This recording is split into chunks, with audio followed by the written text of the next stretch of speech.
मिस्र के बादशाह फ़िरौन ने अपनी बेटी की खिदमत और ख्याल रखने के अर्ज से एक खादिमा को पाबंद कर रखा था।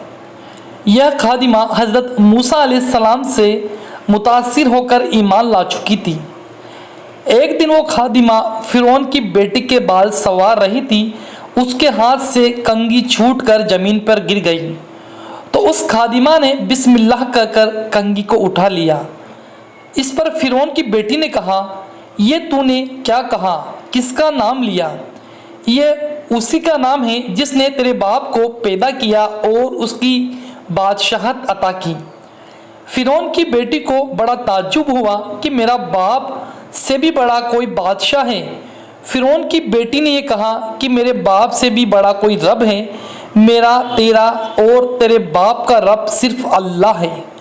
फ़िरौन की बेटी ने कहा, इसी खबर में अपने बाप को देकर आती हूँ।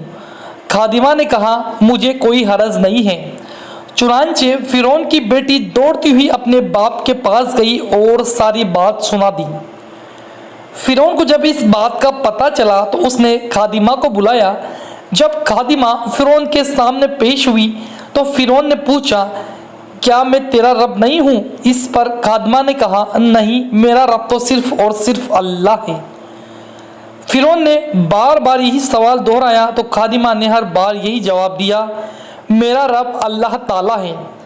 यह सुनकर फ़िरौन गुस्से से आग बबूला हो गया और अपने सैनिकों से एक तांबे की गाय लाने को कहा और हुक्म दिया, इसे आग पर खूब तपाओ। जब वह आग की तरह हो जाए तो इस खादिमा के बच्चों को इस पर डाल दिया जाए। फिर आखिर में इसे भी इस पर डाल दिया जाए। फ़िरौन ने सोचा कि इतनी सज़ा की बात सुनकर यह खादिमा अल्लाह को भूल जाएगी और मुझे रब मान लेगी। लेकिन फ़िरौन की ये सब आदतें गलत साबित हुई।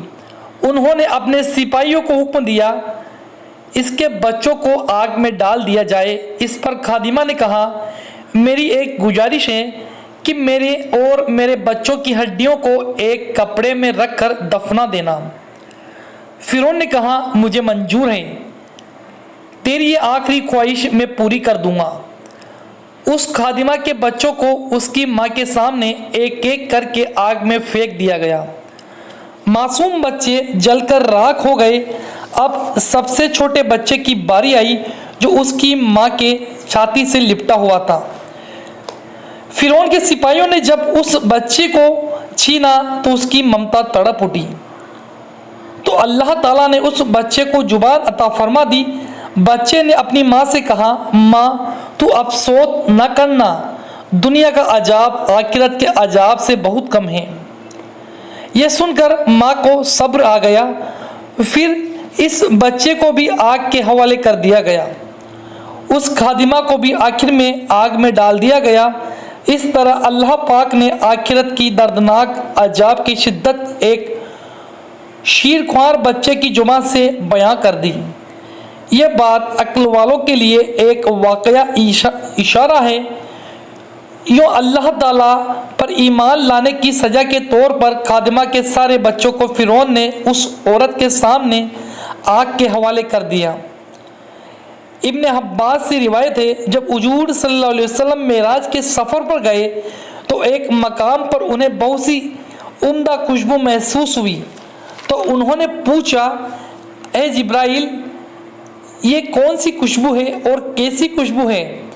हज़रत जिब्राइल अलैहिस्सलाम ने फरमाया, ये खुशबू फ़िरौन की बेटी की कंघी करने वाली खादिमा की और उसकी औलाद की है। इस बारे में हज़रत जिब्राइल अलैहिस्सलाम ने सारा वाक़या हुजूर सल्लल्लाहु अलैहि वसल्लम को सुनाया। इस तरह अल्लाह ताला ने सब्र करने वाली मज़लूम बंदी को उसके अज़र के बदले एक मकाम फ़जीलत अता की कि उसकी कब्र से आती हुई खुशबू को हुजूर सल्लल्लाहु अलैहि वसल्लम ने महसूस किया। तो प्यारे दोस्तों, हुजूर सल्लल्लाहु अलैहि वसल्लम के जब उस खादिमा की खुशबू से मुतासिर हो गए तो प्यारे दोस्तों, हमें भी ईमान पर रहना चाहिए। झूठ, चुगली, गीबत ये सब छोड़कर अपने गुनाहों की माफ़ी मांग लेना चाहिए। प्यारे दोस्तों, अल्लाह पाक से दुआ है, अल्लाह पाक तमाम मुसलमानों को सिरात मुस्तकीम पर चलने की तौफीक अता करे। आमीन सुम्मा आमीन। प्यारे दोस्तों, कमेंट बॉक्स में आमीन जरूर लिख देना। क्या पता किस भाई की जुबान से निकला आमीन अल्लाह पाक की बारगाह में कबूल हो जाए और उसके सदके तमाम मुसलमानों की मगफिरत हो जाए। प्यारे दोस्तों, उम्मीद करता हूँ आपको ये वीडियो पसंद आया होगा। दिल से इस वीडियो को एक लाइक कर दीजिएगा और अपने दोस्तों में शेयर